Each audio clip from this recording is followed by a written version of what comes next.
Hey, everybody. This is Dan DeLuca, music critic for the Philadelphia Inquirer, and welcome to Inquirer Philly Playlist Live.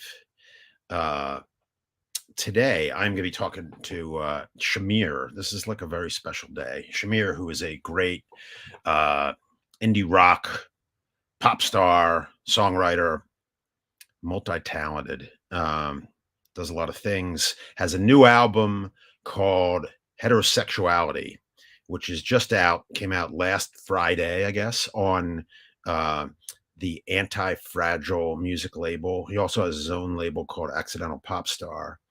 And in just a minute, I'll be talking to him. First, though, I'd like to talk about a few housekeeping details just before we get started. So everybody knows how to participate in today's event. At any time during the discussion, you can ask a question of Shamir. You can submit your questions by putting them in the comment section at the bottom of this page. And if you're on social media, head over to inquire.com/Philly Playlist Live. That's inquire.com/Philly Playlist Live to submit your questions. So without further ado, I would like to welcome to Inquire Philly Playlist Live, Shamir. Hi. Hey, hey, how are you? I'm great. Can't complain. Sure. Where are you? Are you at home? Yeah, home in South Philly. In My South Philly, room. right? And you got your guitar there, right? Yeah, Car. yeah. Are you? Do you have a like a recording studio there? Do you like a home? I have a rig. Right. I record a lot. I'm at my kitchen table. Mhm. Yeah, I just have like an interface and a mic and everything. But I do. That's how I recorded most of the vocals for the record. Actually, Right. it's like it worked. I found a way to make it work for me. And but you have recorded at least one of your records entirely there, right? Haven't you? Didn't you do Hope entirely there, or no? Am I wrong about that? Yeah, hope.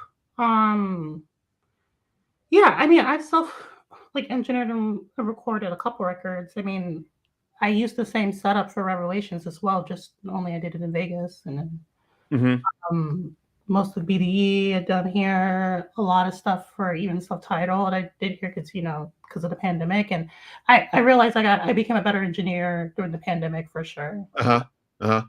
Um, and also, I was just curious. It occurred to me the other day. Like, I mean, since you're also a visual artist, do you paint at home? Do you have a place to go to do that, or no? Yeah, I actually prefer to work in my domain. I know a lot of people like to separate it. They can't work in their domain, but yeah, I actually paint in bed. Really, really, Yeah. all lying down. Sometimes, yeah, very Frida Kahlo vibes.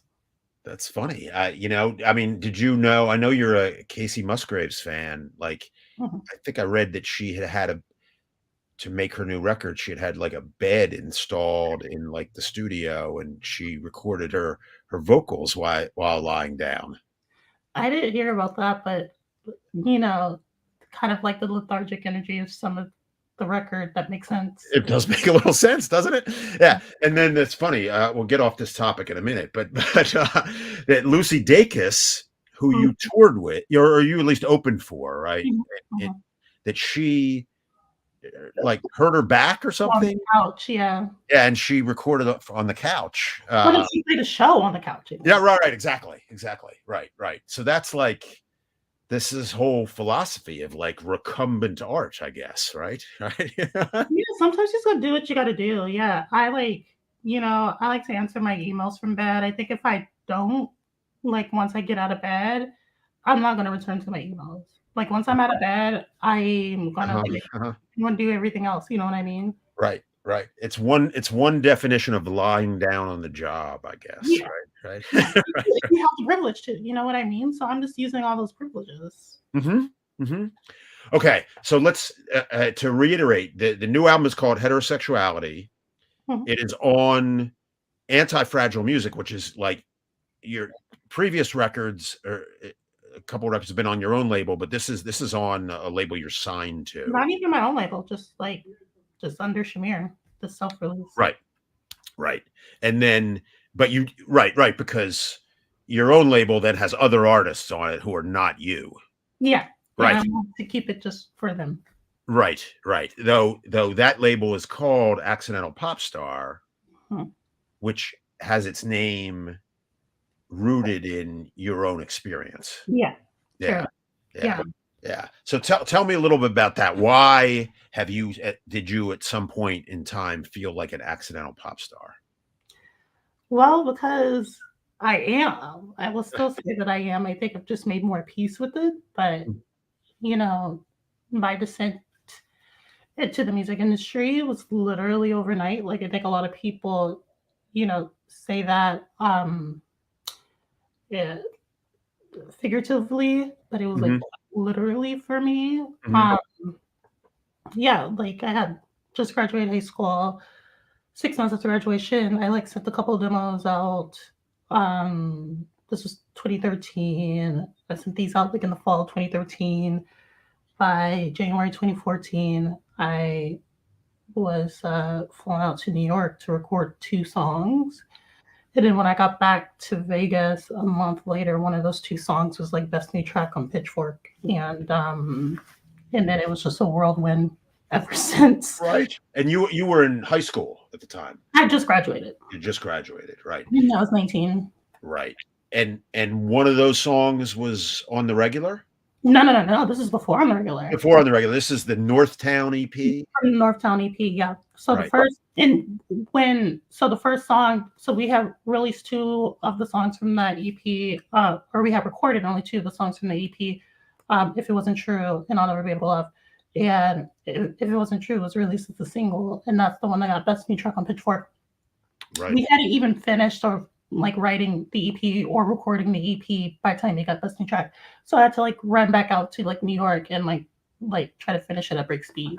Right. So you experienced that the power of Pitchfork at that point, really. Yeah, and I didn't even like I hadn't even like really like read Pitchfork like that or like whatever. I understood like it's like relevance, but like yeah, I was really kind of untethered from it because like no one listened to like indie or alternative music where I was growing up in like Las Vegas. Mhm.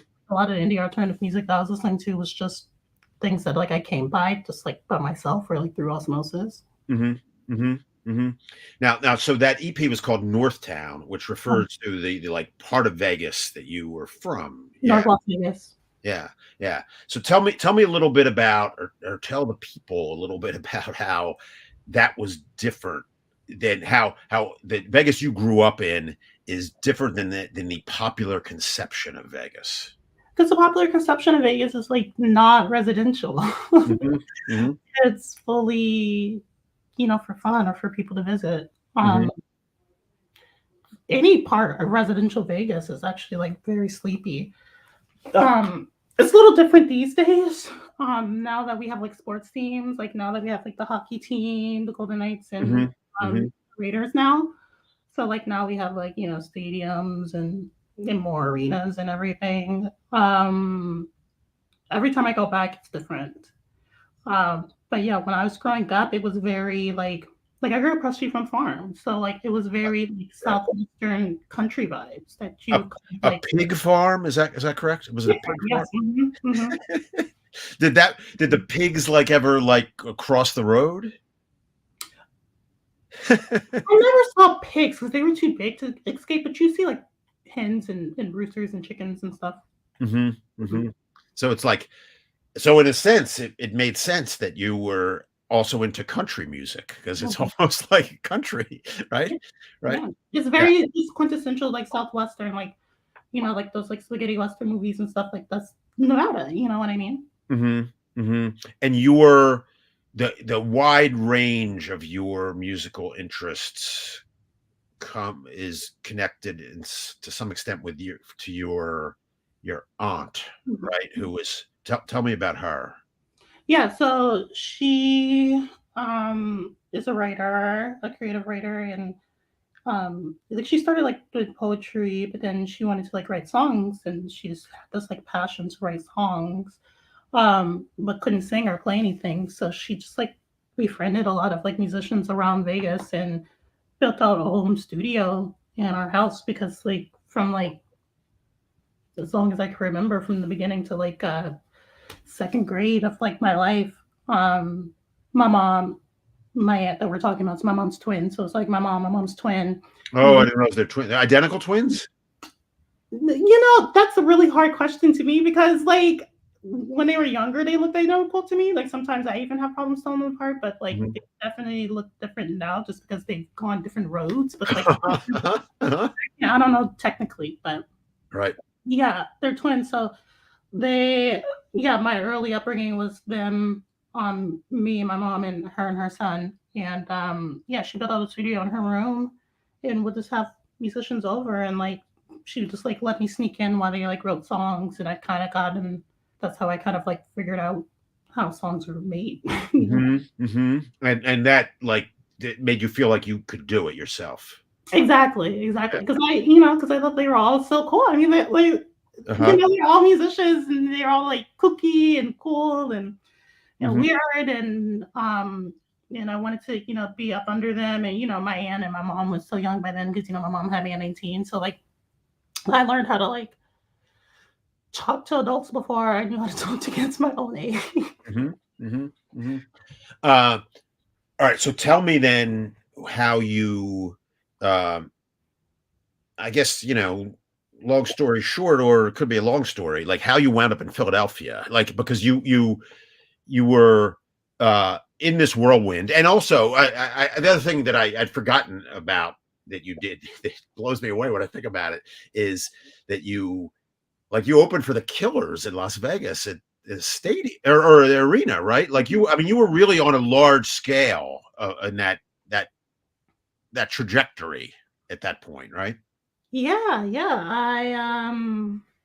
I opened for the Killers to open the T-Mobile Arena. Hmm. That was like the first event that they had to like open it. And so technically I was the first artist to like ever play the Play an T-Mobile. arena show in Las Vegas in that arena. That's Yeah. amazing. Yeah. So every time I like pass by when I'm in Vegas, I just like I laugh, I like chuckle, you know what I mean? Yeah. Yeah. Yeah. Yeah. um, Yeah. Yeah. and but yeah, I think by then I was already living in Philly. I came to Philly. Well, I started coming to Philly like all the time when I was in New York recording Ratchet. Hmm. Producer Hmm. in Bushwick, and or he lives in Williamsburg. I was living in Bushwick. I was living at Silent Barn, the old venue, and working there as well. But yeah, I ended up coming down to Philly to like see a band that I eventually end up working with in some capacity. But like through like working with and hanging out with that band, I kind of just got engulfed in the Philly scene, maybe a little Hmm. more easier than I was in New York because I think in New York I was the youngest Hmm.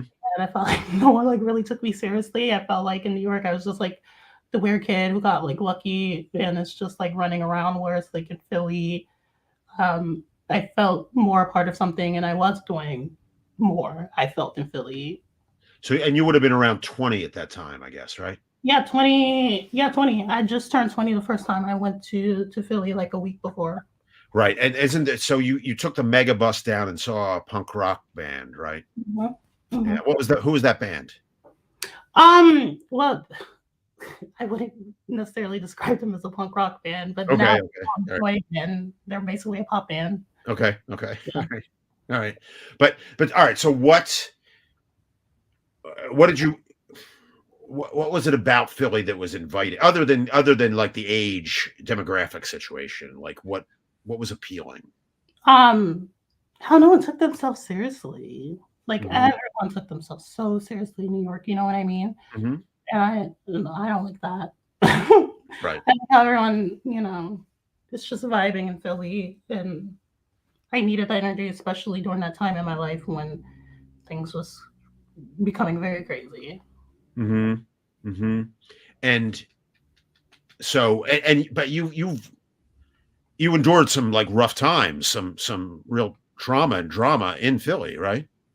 Yeah, Yeah. and it's funny you say that because like yeah, like so I got, I had my first like psychotic episode in Philly that eventually led to a bipolar diagnosis in Philly and fell out with people and friends because of it, a lot of things, a lot of trauma and I remember actually having this moment when I was literally in the hospital in Philly, like, waiting Mhm, to be released and, like, knowing that I had to go back to, like, Vegas to be under the care of, like, my mom, mhm, and, like, still been, like I just went through this, like, very traumatic thing, and it was, like, literally impossible for me to tie it to Philly in this way, to, like, attribute the trauma to Philly, mhm, because it wasn't Philly, you know mhm, what I mean? mhm. Like, I think that's the thing, like, the breaking point happened in Philly, but I knew even then that, like, the root of all the trauma was from everything but Philly. Okay, You know what I okay. mean? Yeah. Um, Everything that happened before in yeah, just like the stress of touring and, like, feeling so much weird obligation at a young age and, like, not wanting to let a bunch of, like, adults around me down and, like Mhm, a plethora of other traumas. And, yeah, I remember literally just sitting in hospital and being like, "I still love the city," mhm, mhm. and, like, you know, and I'm going to return. And Yeah, I did. yeah, yeah. And so what do you love about it? What was, like, sort of nurturing and supportive about it? Both the whether that applies to the music scene specifically or on a larger sense? I don't know, like, people will probably not agree with this, but, like, Philly people are actually, like, very nice if you're nice back to them. Mhm, mhm, Um, mhm. I think, the problem is, like, everyone is, like, going about their business or, like, whatever, which is, like, fine and, like, understandable, but, like, if you, like, smile at someone in Philly, they're gonna smile back, I don't know. Uh-huh, So, yeah, one thing about Philly is that, like, no matter how much I'm isolating or, like I mean, it's weird that I feel lonely, but, like, I just no matter how lonely I might feel in Philly, I never feel lonely in Philly, you know what I mhm, mean? Like, mhm, just mhm, I don't know, it's just always been kinda like this homey vibe, and mhm, mhm, and it feels like home to you. it feels like home to me, you know what I mean? Like, I can, like, walk down any street in Philly and, like, sometimes just, like, have a conversation with someone that, like, I literally don't know, and have it be, like, a really nice conversation, and then, like, we both go about our ways. Like, I feel like that doesn't, like, really happen in, like, a genuine way in, like, any other place that I, like, have ever been, Uh-huh, uh-huh, including town. uh-huh, uh-huh. Alright, I'm gonna ask you a question that, on a slightly different topic, which is, like because in 2017, I interviewed you and I asked you who your 5 favorite artists were. And Mhm. I wanna see if you're gonna say the same people, same 5. Wow. Yeah, I don't so, I mean, I'm sure I said Nina Simone. You did? I'm sure I said Tina Sarah. Let's see, let me see, who did you say? You said, uh go ahead, you said Tegan Nina and Sarah, Nina Simone, you're 2 for Okay, 2, okay, The Slits. 3 for 3. Um, what's the other 2? Wow. Did I say Cock and Bull Kid? I don't know. No. Okay. Um, you see, I those 3 are always just, like, the 3 for me, and I felt like maybe I pulled the other 2 off my ass. Yeah, it could be. Yeah, you've also said positive things about Taylor Swift, but you didn't put Oh, her sure, in the and I top didn't 5. yeah. That might change now with Folklore, after Folklore. You like that record? Yeah. Yeah. I don't know, I would need you to give me the other 2. Alright, the other 2 are Nick Drake Oh, sure. and Lana Del Rey, you said. Oh, yeah, of course, There yeah, there definitely you not go. a Yeah, fan, alright, understand. alright. I like Nick Drake, I feel like the Nick Drake was definitely me, like, overcompensating. Mhm, mhm. That was probably a name that, like, came immediately to my head, so I threw it out. Right. But Lana Del Rey definitely makes she's a huge, huge, huge influence. Not to say that Nick Drake isn't, but, like, um, yeah, as far as, like, someone I feel like really I don't know what my music would sound like without. Mhm, Yeah. mhm, mhm. Um, okay, let's skip ahead till now a little Mhm. bit here. And, tell me about, heterosexuality and, first of all, why is the album, called that? Well, at first it was a joke, but now I feel like it makes more sense to call it that, um, because it really is. It's about like my relationship with like the straight world, uh, Mhm. Mhm. and how it affects me and how it makes me feel. I guess like yeah. Mhm. Mhm. And like in the press release, whatever, in the album talking point, sort of, it talks about how this is the first time that you've explicitly addressed your queerness. Mhm. Is that true?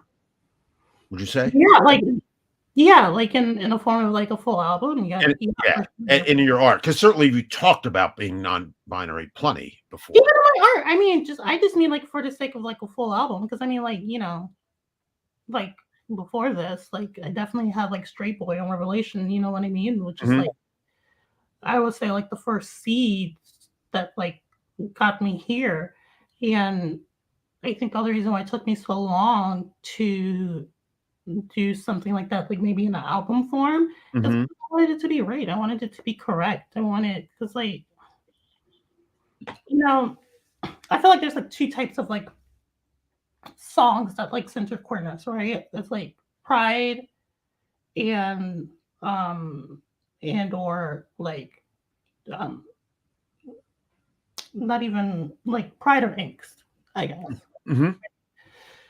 And I feel like sure there's like an angsty overall vibe of the record, but I feel like it's not even angst. You know what I mean? It's more so it's more so it's way more plain statement, there's plain statement, you know what I mean? Like you you look at the lyrics of like cisgender and Mhm. like I'm not, trying to tell you how proud I am of myself or my queerness. And I'm also not, trying to tell you that you have to care. I'm just telling you that like this is who I am. I'm not cisgender. I'm not binary trans. Mhm. You can take it or leave it, or you can just stay back. Like that's just like the point that I've gotten to like the 27 years of my life because I think for someone who's queer and also sit at all these like intersections that I sit at, Mhm. uh, I don't think I'm going to experience ease in my lifetime. Like that might sound dark Mhm. or whatever, but I made my peace with that, and I think that there's a deep, profound sense of peace when you made peace with that. You know what I mean? Mhm. Mhm. Mhm. And you do you feel that in your own life now? What do Would you you? say? The profound sense of peace? Oh yeah, I think I Yeah. felt it beforehand. I think I felt it for like a bit now, and I think it just like now I just needed to take the time to like figure out how to metabolize it in like the right way, and like Mhm. I did that with heterosexuality. How do you feel about this record in connection to the last one, which is self-titled?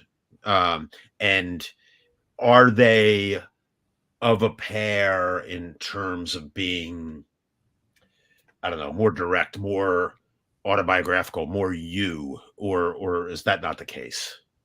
No, I feel like as far as pairs, like Cataclysm and Self-Titled are like, Okay. Okay. Well, Cataclysm is the previous album. Yeah. um, Yeah. but I will say that like definitely Self-Titled and heterosexuality are like connected in the sense that like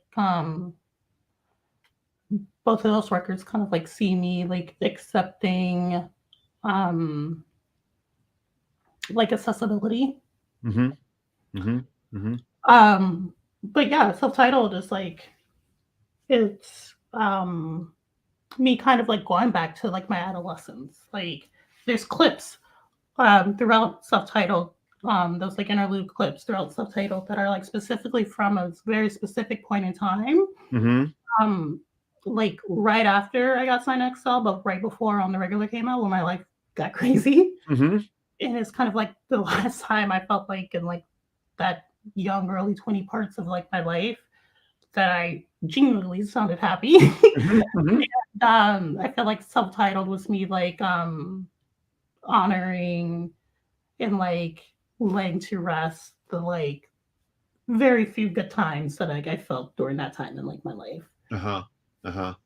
Now this record is, and it's interesting because there's the whole on the regular ratchet thing of that has this electro pop feel a little bit, and then you made all these records that are really guitar music, and you talked about how much you love guitar music. That's what you're about in a lot of ways. But this record then like takes you into a slightly different area with because of the production, and it has this kind of industrial sense. Um, so tell me about that. That's what you worked with a guy who known as Hollow Comet from Strange Ranger, who is a band that is, I guess, originally from Portland and then Philly, Brooklyn, right? But so tell me about that process of like collaborating with him and the change in sound, and then how that affected your songwriting. Yeah, it affected my songwriting a lot because like his production is like what inspired me to even like start writing this record because I Mhm. felt so inspired by his production. Um and yeah, it's like definitely like there's electronic flourishes and like industrial vibes, but like I it's still a guitar record to me in a sense that like all the songs for the most part started on guitar. Mhm. And I play them all as a three-piece rock band with Mhm. no backing tracks, and, Mhm. like, they sound fine. Mhm. Um, Mhm. and that was, like, really important to me, and really cool too, like, something that I wanted because, like, I think it's I don't know, it's like I think it's not so often that, people now, like, produce a record a certain way. I think it's a very old school type of thing before like backing tracks really became a an industry norm. Mhm. But like, back then a record would be like produced one way and then sound something different live. Mhm. That Mhm. was like exciting. That was like fun. Mhm. Um, Mhm. And that and will be the case with this. that is the case. Yeah, yeah, yeah, yeah, yeah. Um, well, I think this is a perfect transition that we have now. And would you play a song from Heterosexuality? And are you going to play Reproductive? Is that what we're going to do? Yeah, we're gonna play reproductive, which is like, I guess, which I guess is like not the like best example since that song is like very much just straightforward a guitar song, but Mhm. Mhm. Mhm. Um, What can you tell us about this song? so the song is about uh, generational and past life traumas, and kind of like the the task I feel as myself now in this life to undo them and break them and correct them as much as I can. Mhm. Mhm. Mhm. Mhm. Okay. All right. And you're left-handed, as we can see. Yeah, Yeah. Me yeah. too. Upside down. Me too. Oh, is that? Do you play it upside down? Do you play it upside down Mhm. without restringing it? Yeah, you see my head says Fender upside down. You're like Jimi Hendrix. Yeah, I get that a lot, but not really because he plays the body upside down, but he still turns the strings. Okay. Okay. Yeah, All right. I play my chords upside down. So All right. Ladies and gentlemen, Shamir.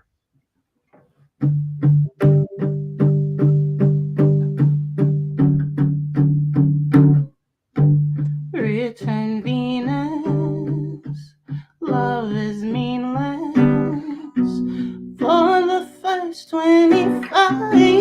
I guess that's alright with me.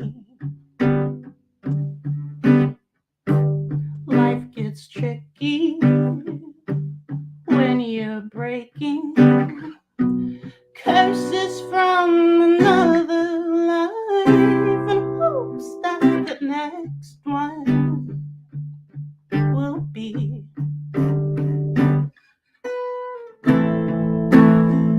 a reward for all the strife I hold within me.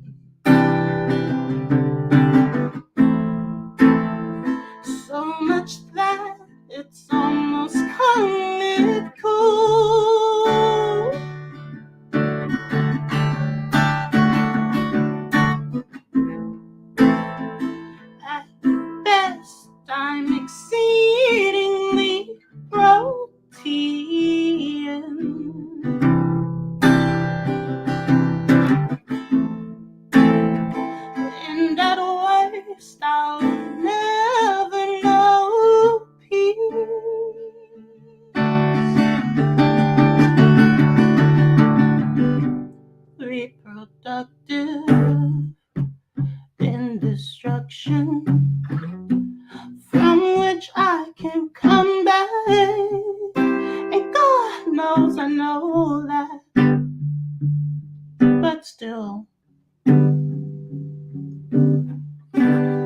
I'll stay focused on my purpose.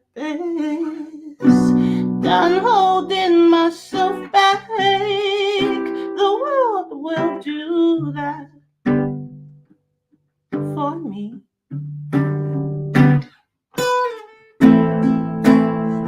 In the off chance I have a moment of clarity,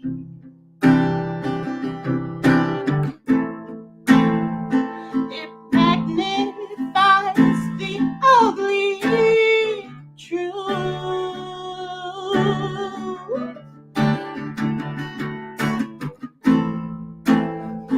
I'll make sure the evil is here with me.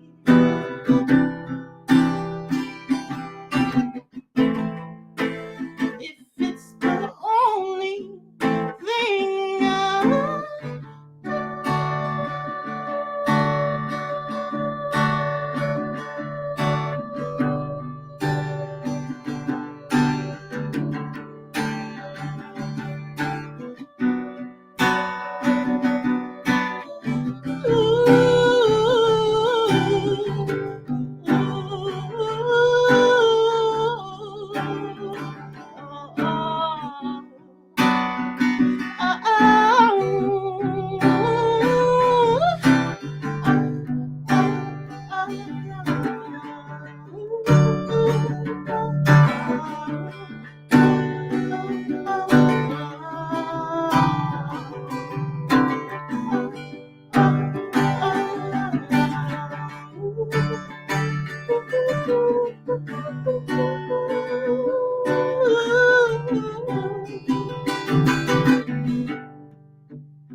Return Venus, death is seamless. When you sharpen the knife, there's a chance you might not even bleed.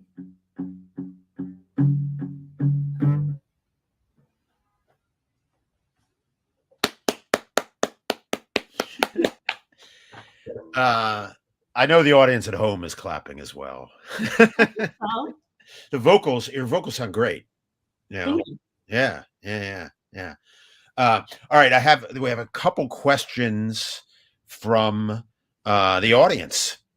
One is there a place? S. McNair asks, is there a place in Philly that really inspires you, or that inspires you the most? Wow. Yeah. Mm. Um. Honestly, walking up and down Broad. Really, really. Yeah, like from where I am in South Philly, just like walking. Like I don't know. I've just had so many ideas walking between like where I am in South Philly, like near Mifflin, Hmm. and between there and like Liberty Bell. It's Uh-huh. just such like it's one of my favorite walks. I like to walk it all the time, and like I just come up with so many ideas and like just have like the best like mind clearing think, and it's just like a nice like straightforward situation. Yeah. Like Broad.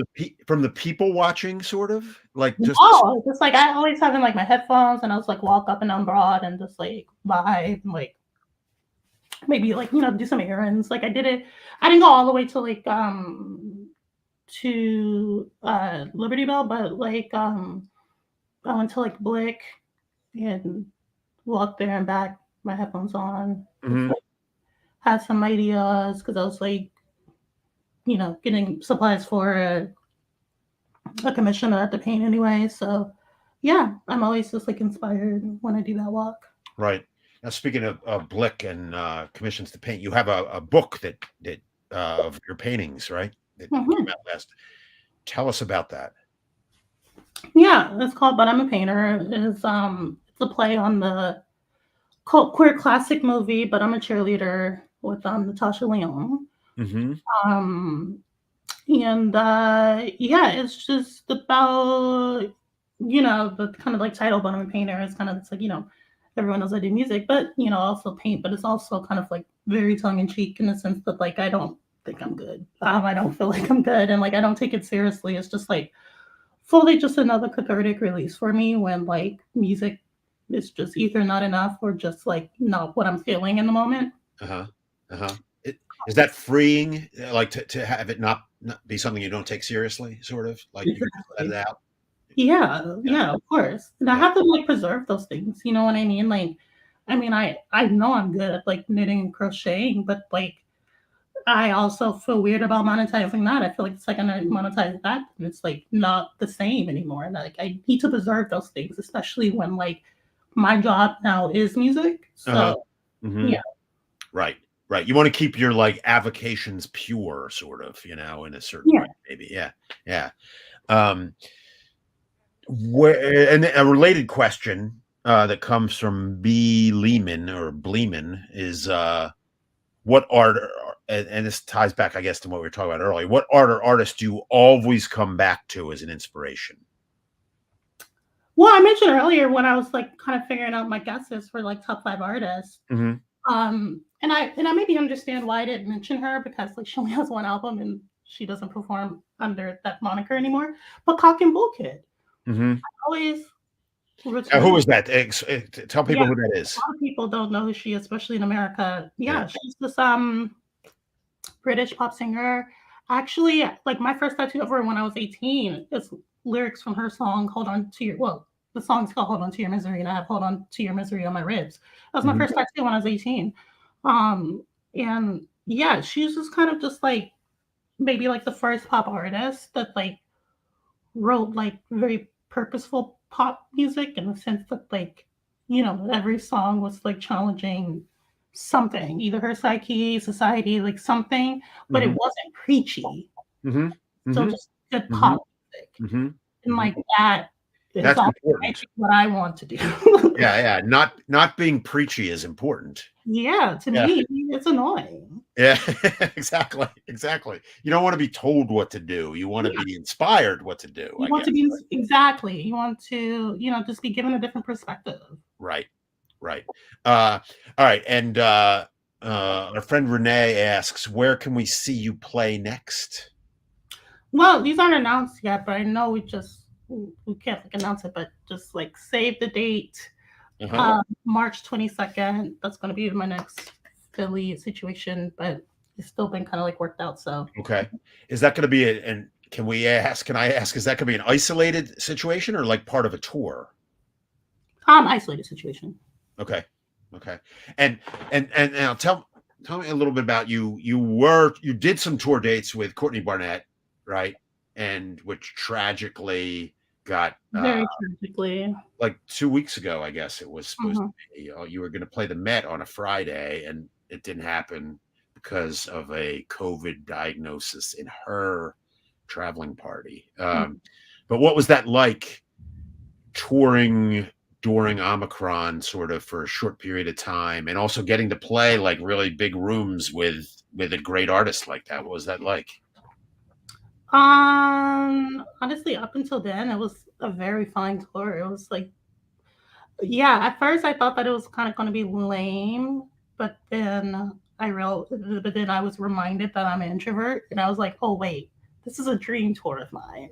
Like Because what, like nobody's allowed backstage, that kind of thing? nobody's allowed backstage. We couldn't even sell our own merch.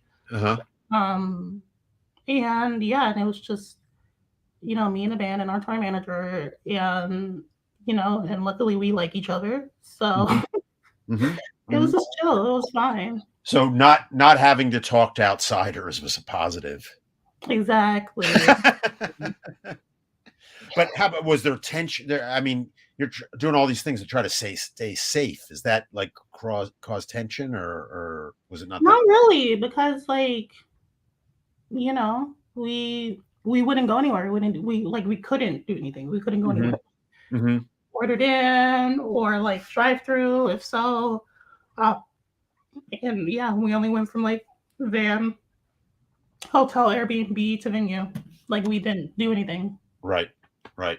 Um, Tell me a little bit about your label, Accidental Pop Star, and the people who are on there. Mm. and why you're excited about them. Yeah, so Accidental Pop Star, my label, and it's kind of like, oh, I just found this. Okay, yeah, my label, What is it? Accidental Pop Star. Cool. Um, yeah, it's artist development basically. Um, I do look at it as a stair step. I'm not trying to I'm not in the business of exploiting artists. I'll leave that to the industry. so Uh-huh. so when they're with Accent as a pop star, they're just developing and sharpening their skills and artistry. Hmm.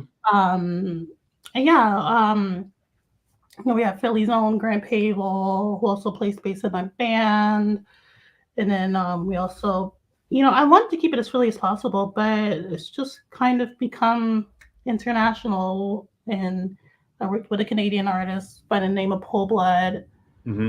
Um, and yeah, they're doing great. They're signed to a bigger label now and just finished their debut.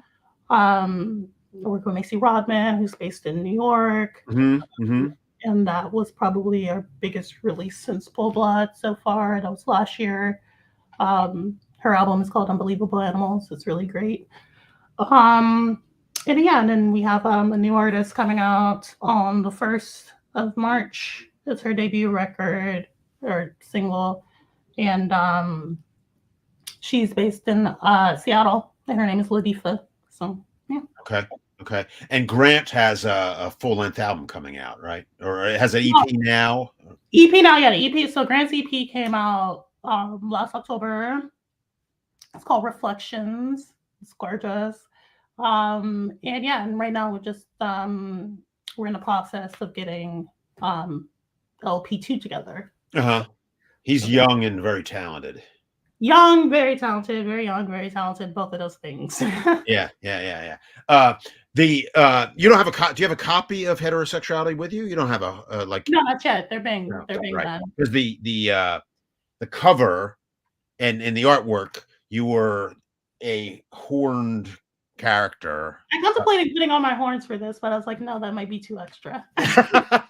But tell me who that is in the character. It's a mythological character, right? Yeah, so it's inspired by the Baphomet, which is yeah, like a figure that is quite often honored in the Satanic Church. Hmm. Fun fact: one of my best friends just converted, which is really funny. Around kind of like the same time that I started doing this, when I sent him the cover, I was like, "Oh, you knew that easily." Um, and yeah, I'm not part of the Satanic Church. I'm not a organized religion at all. Even if it is the Satanic Church, I know that they're very progressive, whatever. But organized religion literally gives me hives. But I relate to the entity, the Baphomet, because it's an entity that represents duality, but through that duality, it appears to be grotesque, even though it's not necessarily a malignant figure. Uh-huh. And I feel that way as someone who sits at 1,000 different intersections, being non-binary, being queer, being black, being all of these things. Um, to the very straight world, just my being seems grotesque. So Right. Seems like that's how the straight world sees you in yeah. a dark way. Yeah. Mhm. Yeah. Yeah. Yeah. Yeah. And in keeping then with the whole theme of the record as well. Yeah, because I just also think I think the Baphomet, first of all, is just a really beautiful figure. Hmm. And I also think I look really cute with horns. Hmm. Hmm. You do look good. Were those photos taken when I saw that photo of you outside? I wondered if that was an FDR Park. Where were those pictures taken? I was Bartram. Bartram Gardens. Mhm. Yeah. Okay. Can we now have you do another song? Do you want to do cisgender? Yeah. Yeah, let's do that. I'm gonna have to tune really quick. Okay.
barely get around now as it fucking stands. You wanna see me, but you just can't get past how I look or talk or think or walk, and it's fucking sad. I don't know what I can do to make you comfortable.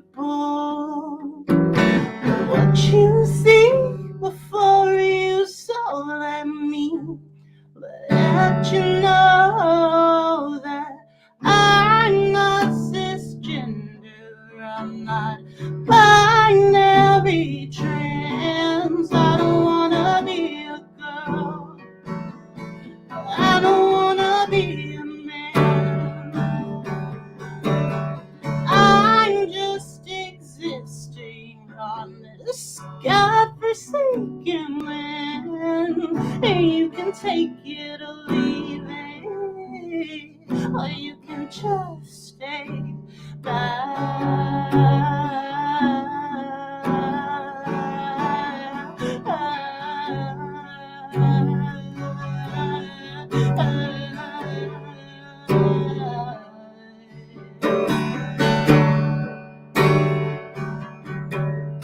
stay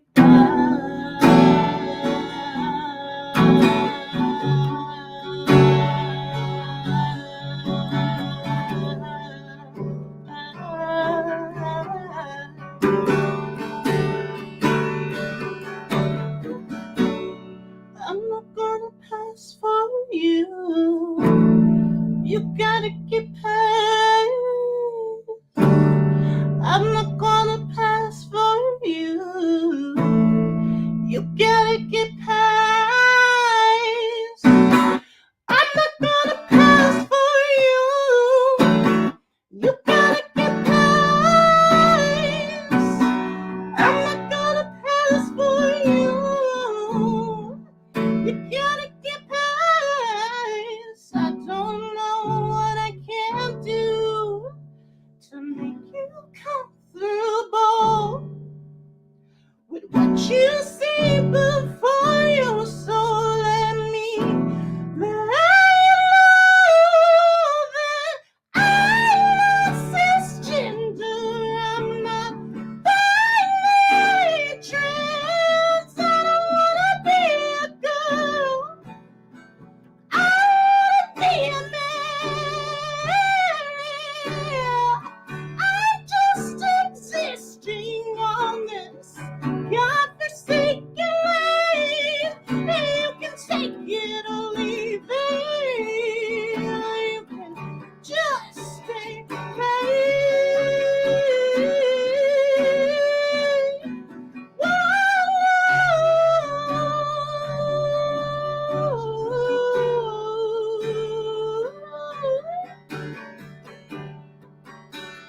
Just stay by.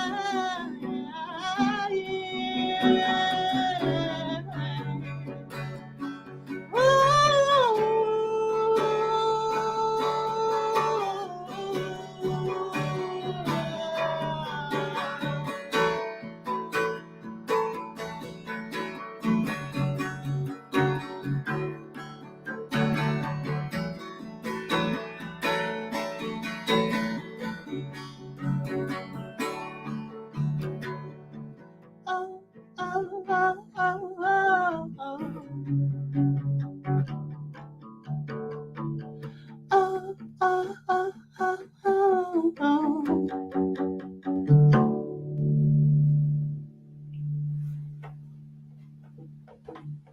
Woohoo! oh. That was really good. Thank you. The that idea of like, uh, I don't know what to do to make you comfortable. Like, like, did you spend years trying to make people comfortable? No and yes. Okay. You know what I mean? I think I mean it's clear that I've never like bent to social norms, you know what I mean? I've always been very much like this. I've always been very much, march to my own beat. But I did always try to like, I avoided confrontation at times that when I Mhm, probably shouldn't have. mhm, And not even because I was scared. It's just I got tired of fighting too much mhm. at a certain point in time. You know what I mean? Where it's just like Sure. you just like conserve my energy. You know what I mean? It could be exhausting to explain yourself, I would Yeah, think, right? Yeah, exactly. yeah, yeah. Um, tell me about what this song then this song got you signed, right? Yeah. Yeah, yeah, like, how that happened? Like, yeah, like, this would have been on your own label, right? I mean, if Well, yeah. So, or just as you would have released it independently, if not, and I what did. I did. The first two singles, Gage and in this, was just I self-released, and then Tom, who runs Anti Fragile, he came across it on Spotify and sent me just like the longest, sweetest like letter. Yeah, and it was just like, and it was just so clear that it was more so than just like, I want to sign you. It was more so like, I'm moved by this music and I Mhm, also have a mhm, label. And mhm. if you are looking for one, I can help. That's beautiful. And Yeah. and and he's somebody who has, like, a long history, right? I mean, there's a Lou Reed connection, for God's sake, right? Lori, blonde redhead, um, Le Tigre. Uh-huh. Yeah, he managed all of them. And he also used to like A&R for majors and everything. So yeah, he also has just like a lot of experience and like a level of experience that I think I needed because I think a lot of the people that I work with has like, you know, if they do have more experience than me, it's only by a couple years, you know what I mean? Mhm, Like I'm getting up mhm, there. mhm. So it's nice to have like a veteran to like work with because I think I need like someone of that level to like learn new things from. Right, and you could do business stuff for your own artist on your own label, but I would think it frees you up a little bit to be creative. Exactly, exactly. You know what I mean? I mean, that's why I was never against like working on a label again. It just had to be in the right conditions. Right, Because like, yeah, I mean, the less I have to worry about my career, the more attention I could put towards accidental. right, right, and you if you could find a label where you can trust them and feel like you're not being exploited, you're lucky. I know, I feel lucky. Right, right, right, right. All right. I think we're wrapping up. This has been tremendous. It's been great. So, Thank you so much for doing it. I really appreciate it. Thanks for keeping making interesting music, and um, once again, the name of the record is Heterosexuality. It's on Anti-Fragile Music, but you can find it everywhere, right? yeah, yeah, you can find it everywhere. There's like 25 records left to pre-order through Diggers Factory. They're making the vinyl and they're doing pre-orders right now, and those are going like hotcakes. So, When will the vinyl be ready? I don't know. That's like a question for Diggers. I'm sure pretty soon because they have like their own factories. Because So there's a worldwide vinyl shortage, it seems yeah, like. Because despite the Adele stole all the vinyl, right? That's what happened. I'm not rehashing this anyway. Anyway, Diggers have like their own like plant, so I think it's going to be like slightly faster, but still a bit of delay. We're still just like in pre-orders anyway. So Right, right. But they can people can buy the vinyl. They can stream the music in a variety of places, yes, and you will be doing that show in March sometime, and then and touring at some point. You think? You hope? yeah, yeah. Yeah, sure. Okay. All right. Very good. This is great. Thanks. I'm being told that we should sit and smile and say goodbye. So see you later, everybody. Thanks for being part of Inquirer Playlist Live. Bye bye.